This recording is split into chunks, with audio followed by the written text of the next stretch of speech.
Howdy, tidy Rebel fans. Welcome to episode 20 of the Rebel Nation Conversation. I am your Rebel Fan 69. My co-host is the Metal Reb. Together we make up the Rebel Nation Conversation podcast, your one-stop shop for uninformed and non-expert Ole Miss Rebel sports conversation. Unsullied by sponsorship since 2025. And as usual, guys, if you're watching us on the YouTube channel, you already know where to be. But for those of y'all catching us on TikTok, be sure to come to our YouTube channel and catch the whole podcast, guys. It's located in that link that you can see above me here flashing, and it says youtube.com at / at the RN Convo.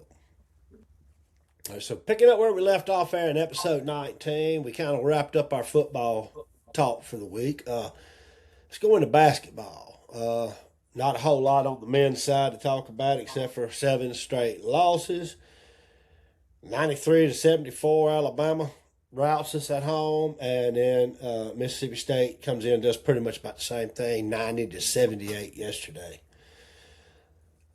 Coming up, we got next up will be a College Station take on A&M Wednesday night, and then we play host to Florida and Oxford next Saturday. And Metal, at this point, the only route I see us to any kind of postseason play is if we catch some sort of lightning in a bottle. Some miracle on ice has to happen in Nashville, Tennessee during the SEC tournament. That's the only way. Yeah, it's over, man. It's I'm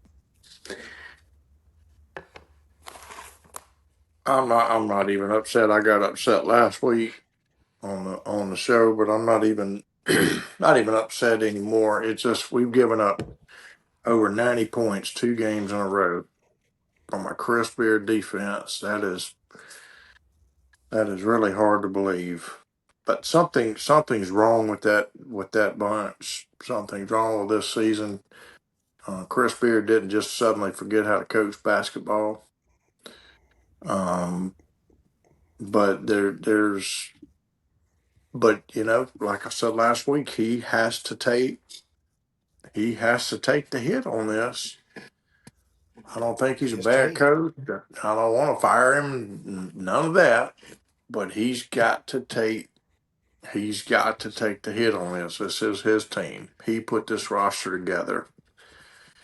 And I've heard a lot of different numbers on how much money we've got invested on this roster. I don't know what the real number is, but I think we can all agree it's a lot. It's enough to not lose 7 games in a row and not even be competitive in most of them. So it's Wow. Yeah, what a shame.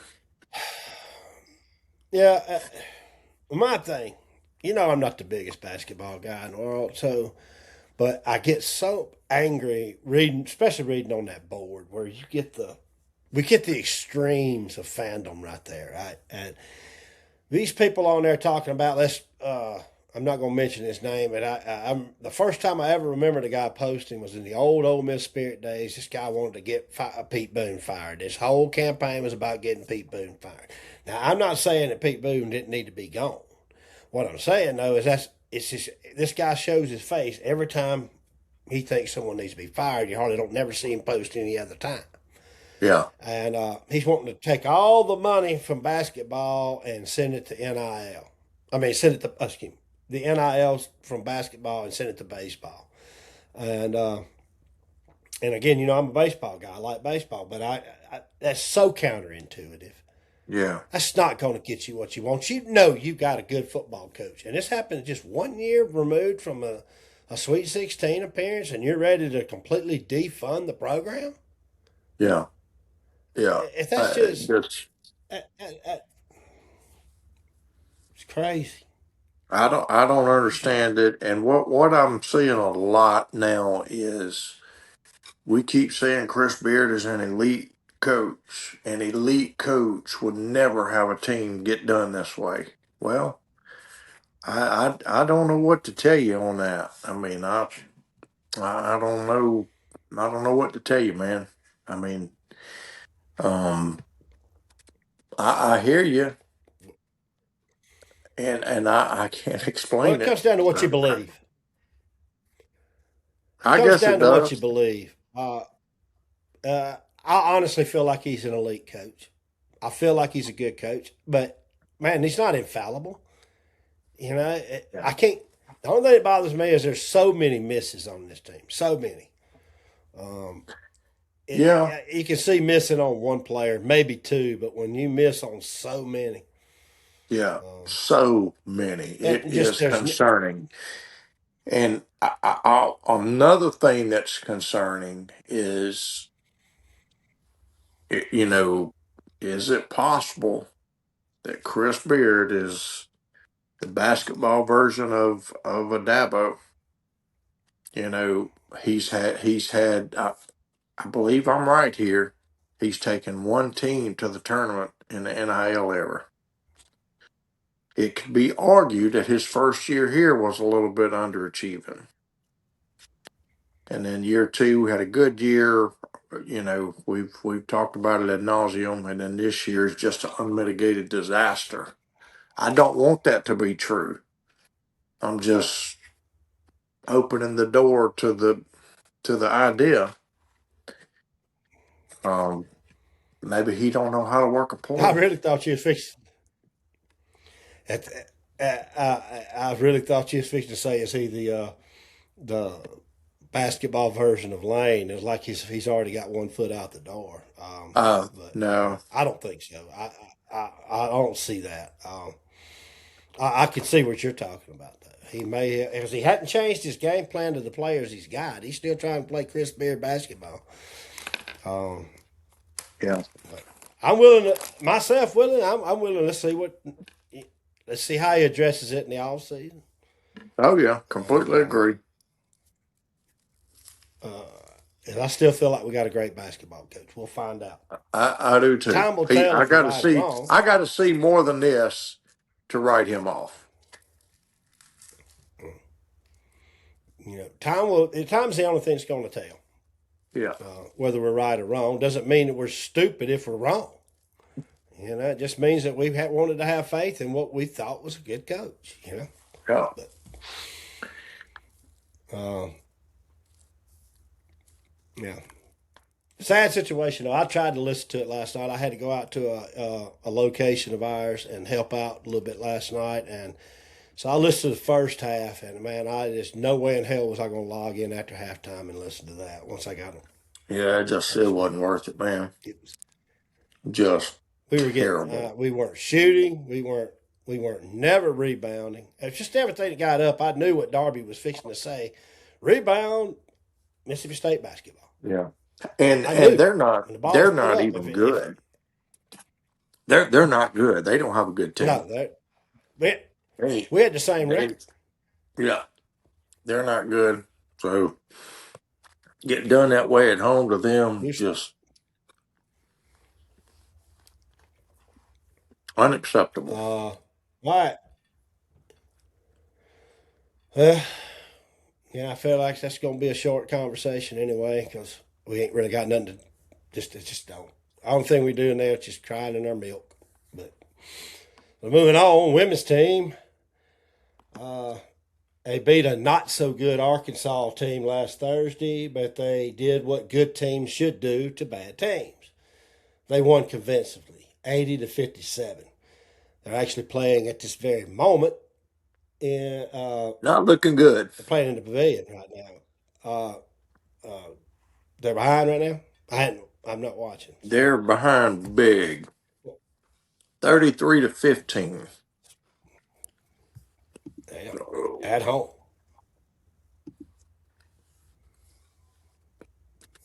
Yeah, that's again not good. That's But anyway, not good because on deck we got Tennessee and LSU.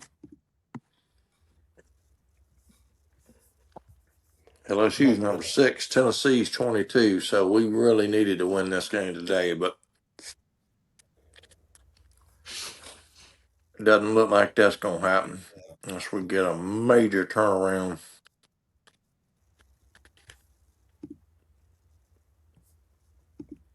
Yeah. Well, baseball, So yeah, that one brings game us up away to from a sweep. Tennessee comes. Yep. But I had some.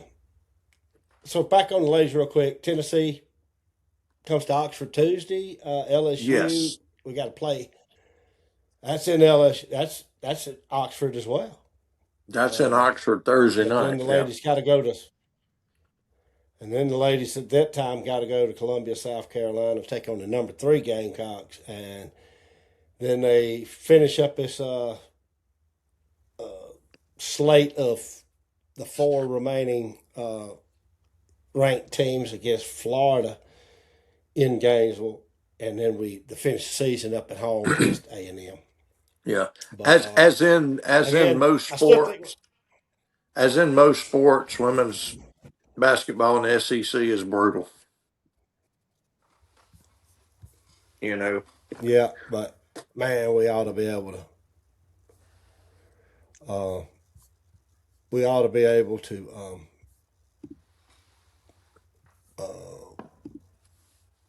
be able to defend our home court, knowing that, Yeah, this is a terrible like you said, performance it's today. a with home court being what it is. Might get a little noise. Try to log into this baseball game till I can mute it. All right. So, what's your breakdown on the I'll get first into first this. 2 games? Well, obviously, game 1, that was a dominant deal. Hunter Elliott struggled in first inning, throwing 25 plus pitches, but after that, really settled in great. Had 5 complete innings, 3 hits, all in the first. Did not allow a hit or a run after the first inning. He had 7 strikeouts, and he threw 82 pitches. And I kind of thought from the get go he'd be on a pitch count somewhere between 80 and 85. And that kind of played out. Ole Miss scored 11 runs on 11 hits with 2 errors. And those 2 errors, though, were right where I thought we would have a problem, and that's in that Shortstop. shortstop E6, man. Two in a row. It's same inning, same guy, Braden Randall. Which excuse me, we had Dump on last week, and he's high on Randall. Loves him a lot, but I think he loves him from a hustle standpoint, from a potential standpoint, and I know it's there. But he put in an awful lot of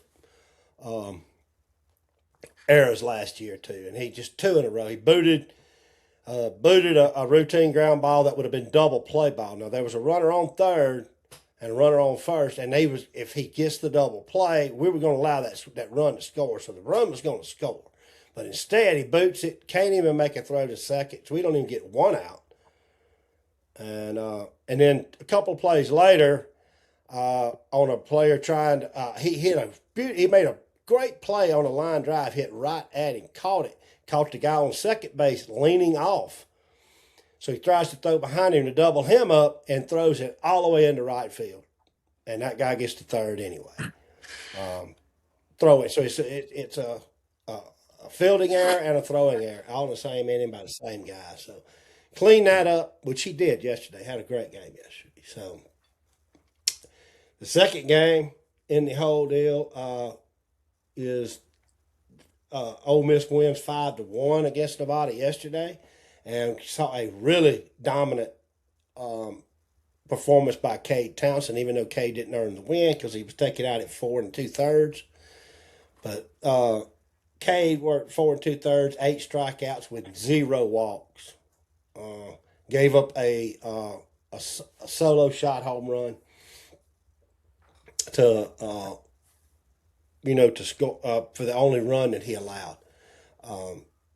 But then Themetalreb comes in to finish up the fifth, and he ends up getting the win. 3 1/3 innings, allowed no runs, give up 2 hits, but and 1 walk, but recorded 3 strikeouts, no runs scored. So Yeah. I don't know exactly what you wanted out of your team first day, first rattle out of the box. Now we get to see what they can do today. They're underway right now, but I can't get a video feed on them at this moment. So You mentioned we'll Elliott, recap. 80 to 85 pitches. Is that where we need him to be? Somewhere around in there from a pitch No, count? I feel like towards the end of the season we're going to be well up over 100. But first week game, in fact, I tell you what, like Cade Townsend, they put him at 4 2/3 yesterday. I don't think he had over 60 pitches. But just just your first weekend out, and especially they missed a full week they couldn't practice at all because of Winter Storm Fern. And this is where you get your arms in shape to be able to go full Yeah. games. So early season they got him on a lower pitch count. I feel like Elliott's good to go 100 pitches, but I feel like that's going to Yeah. be probably week 3 at least. Yeah. I was going to say in the past, I know he's thrown more than 100 pitches occasionally. So Oh I yeah, wasn't and he will considering, again. He was just yeah, I wasn't considering that they're trying to break the arms in and all that stuff. But yeah, that's exactly what's happening. obviously, Today we're throwing. Go ahead. I was just going to say, obviously, you want him to, get off the mound with throwing fewer pitches. Dump mentioned last week that he gets himself in some trouble and then gets himself out of trouble, but still, a lot of pitches. So what Yeah, little bit I that's what know it is. about It it, gets him into extra pitches. yeah, And that's exactly what happened Friday night. And that's when Dump texted me yesterday morning to kind of go over what he thought of the game.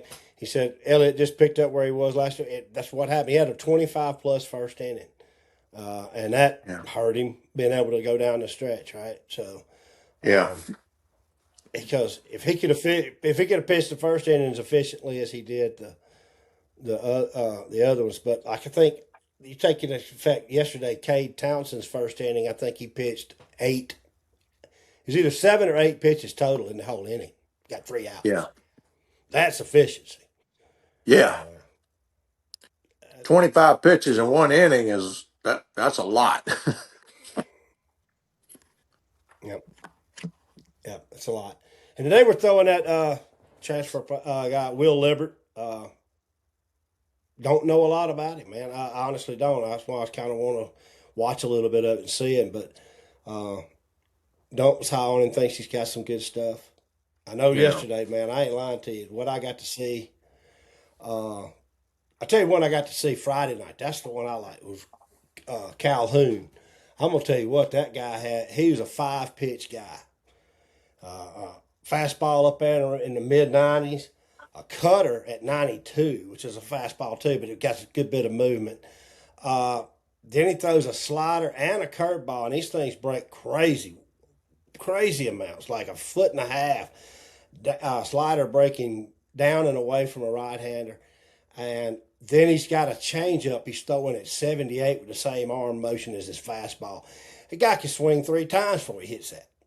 yeah, You yeah, know, because his yeah, arm looks like he's throwing 95, and the ball's coming at him at 78. That's yeah, a weapon right there. And he was the one that Bianco said just barely missed a weekend starting rotation. So he's gonna. And I asked Dump again, and I wish Dump could be on this weekend too. But Dump, I asked him, "What do you think that's gonna do? Do you think that means he's going to be a midweek starter? Or is Bianco going to use him in long relief? You got to have someone like Mason was last year that can when you pull somebody out, say he just don't got. Let's say Hunter just didn't have his stuff and could only go 3 innings. You want somebody that could come in there and get you to the 7th, the long relief. yeah, Not a guy that, because most relievers come in, they pitch 1 inning. A lot of guys come in and get 1 out. You know. yeah. Uh, Well, What's You need what someone do that you? can give you some chew up some innings for you. That's what I was going to ask you. Go ahead. What is harder to find? A midweek guy or a guy who can come in and get you 2 or 3 innings in crunch time? I would say I would say it's probably easier to Yeah. find a midweek guy.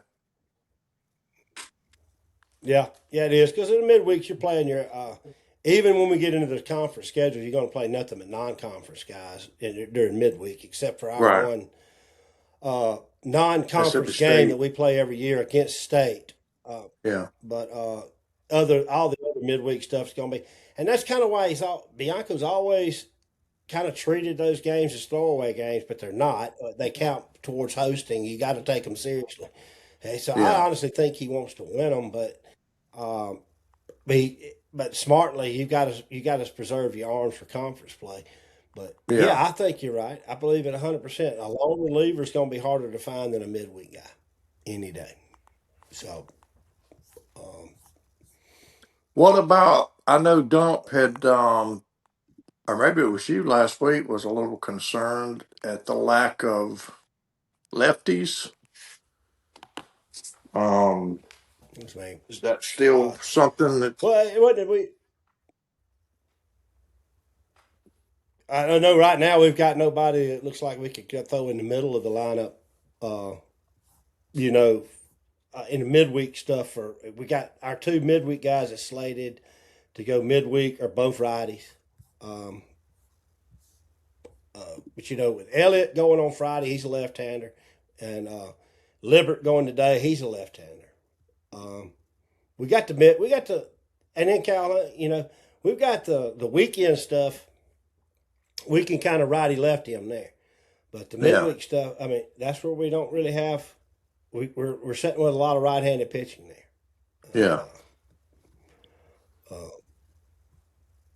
so anyway, I still think that I still think we're good. But it's early on and we're playing Nevada. You know, Yeah.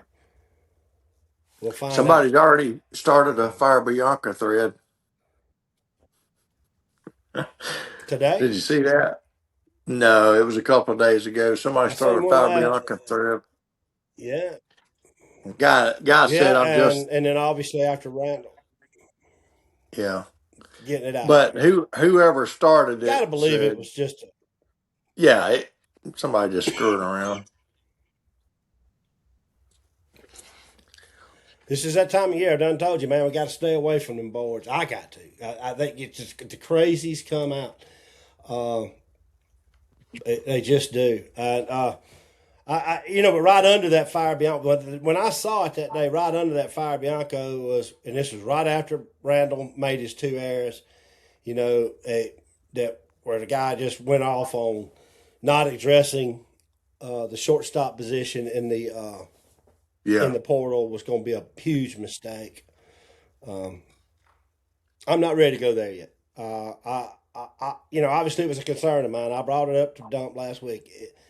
The middle infield, we got the right side of the middle infield with Dom Decker kind of hammered down. We got him from Murray State. But still, yeah, that six hole, either Pano or Braden Randall, we got to get some. They got to start coming up cleanly, making good throws. But and that, uh, let's go back to Friday just real quick before we move on. I did say that Elliott struggled in the first inning. He did just by pitch count and giving up a home run, but which turned out to be the only run scored in the game. But that guy worked a count. I mean, that was we hate to say tip your cap to the guy, Bam, but man, he sat there and worked. Elliott got two quick strikes on him, threw one down Broadway to begin with. The guy watched that one, and then he fouled one off. He's 0-2 in the count. He works the count back full, and then continues to foul off out pitches pitches he couldn't handle, pitches he wasn't going to be able to hit anywhere, but he could foul them off. Stay alive, stay alive. I think it was a 9 pitch at bat, and he finally got one that Elliott just said he had to groove it up top, and he took it yard. He didn't miss it. So sometimes you just got, when you got a battle between a good pitcher and a good hitter, sometimes the hitter wins, and that's just what happened there. A good hitter worked the count and continued working, and it got him. Nobody else did. Nobody else was able to do that the whole night. So I just wanted to kind of bring that up. Elliott pitched really well. He just had that one struggle in the first inning. So other than that, I think we're fine on that. So all right, that kind of wraps us up on sporting news. Unless you got something else to add, let's go to our from the board area. Which I'm good. Too. Right. Well, I came up with two. If you've got another one, that's fine too. But I came up with two. The first one is not really, for our from the board segment, we usually, it's got to be some kind of crazy crap, just so we can laugh at people. But I thought once, why don't we come up with a feel-good story? And I thought this was a pretty good story. During Winter Storm Fern, the baseball team, a lot of the baseball, not the entire team, but a lot of the baseball team, Cade Townsend and Hayden Federico apparently are roommates in a 2-bedroom apartment on the south side of Oxford, and miraculously, that apartment complex did not lose power. They kept electricity throughout it all. And as many as 9 different rebels bunked up with Townsend and Federico there. Among them was pitching staff ace Hunter Elliott. The guys pooled all their resources, including food, and found ways to live through a very tough time. I don't know, man. I think that's a pretty good story. I do too. Resilience. And being teammates. Working through adversity. Coaches talk about that all the time, man. I mean, it's just on the field, is it? I mean, you gotta know how to do it in real life. Yeah. You would have to think that would create some kind of brotherhood bond, that you can use on the field later on. That's man, there's a lot of people still not right after that storm up there. That was a big deal, man. Big deal. I think most people have gotten their power back and all that by now, and hopefully got their water all going good. But man, still the cleanup is crazy. The stuff I've read and heard about, man, they're hauling trees and stuff. And the only thing I can even compare it to was the way it was around our part of the world after Katrina. We heard chainsaws and generators for 3 weeks. Weeks, yeah. I just wonder how in the world did they not lose power at that apartment complex? I mean, the whole world around them. I think it was like, it wasn't like 85% of the. 85% of the town was power. And I thought less than 10% of Oxford kept power, so they got lucky. Yeah, they did. They got real lucky. Yeah. The only other thing I got from the board, and hopefully you may have something from maybe one of the opposite the other boards you look at, like the SEC ran or something, but did you see where Donald Trump posthumously pardons the one and only 89-yard running Heisman Trophy winning Billy Cannon? What a shame.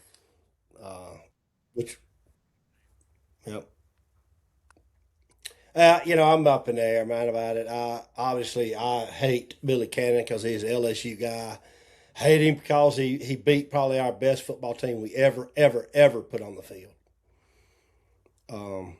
A team that only allowed 21 points the entire year, and 7 of them was Billy's run, 89 yards. I ever tell you I worked with a mud engineer. It was on that team. He was a mud engineer with us out there. His name was Bernie Reagan, and you can find his name. He's a letterman on the 1959 team. And Bernie, he literally looked at me one night and he said, we was talking about that run, and he goes, 9 rebels put their hands on that boy, and not one of us could bring him down. I tried to Mm. count them watching the. We get to see that replay every October, obviously. I know. Yeah, yeah, I can't count them, but yeah. Uh, and we punted on third down too. It was third down 19. But Vaught done that a lot back then when you have a defense that never allowed any points, you know. yeah, Um, but anyway, yeah, I'm up in the air though. Man, the man's dead. He did his time. It's federal. It's a federal crime, so you don't get paroles. yeah. Uh, you don't get parole for a federal crime. You got to serve every minute. He served it. He served his time, and so his debt to society was paid. I mean, his debt to Ole Miss will never be repaid. Yeah, I mean, when I uh, say what a shame, I'm saying it tongue in cheek, good natured. yeah, It's what It doesn't do me any good to for him to not get his pardon now. yeah. I just thought that was kind of funny because everybody's chiming in on it. But then did you see the one guy? He said, "You mean Glenn Cannon?" And then that, of course, that morphed into somebody saying, "I always liked the Wichita lineman." And so he said, "Man, I think you got him Glenn Cannon mixed up with Glenn Glenn Campbell. Campbell." You know, yeah, I kind of man, not only did this start out about a counterfeiter from LSU, Yeah, but we have done morphed off to probably one of the best guitar players to ever play it, to pick up the yeah. instrument and play it.